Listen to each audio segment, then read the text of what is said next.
রাখবেন আমি নিশ্চিত।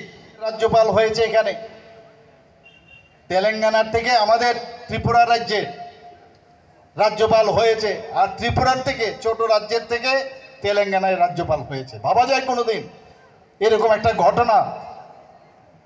তো আমরা অত্যন্ত আপ্লুত। ওনার বিষয়ে আমাদের রামপ্রসাদ বাবু বিস্তরভাবে বলেছেন। একটা বিশিষ্ট একজন রাজনীতিবিদ, লেখক, কবি, বিভিন্ন সংস্কৃতি সাথে উনি যুক্ত, মিউজিকের সাথে উনি যুক্ত। উনি একজন কবি, সব দিকে ওনার পারদর্শিতা যদি এখানে বলা হয় শেষ করা যাবে না।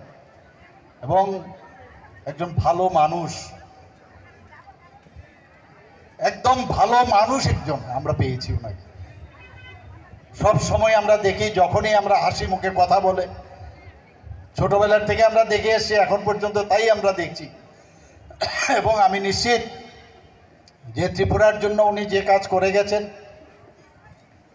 সেই কাজ মানুষের জন্য যে কাজ করেছেন, সেটা তেলেঙ্গানায় গিয়েও সেই কাজটা উনি করবেন।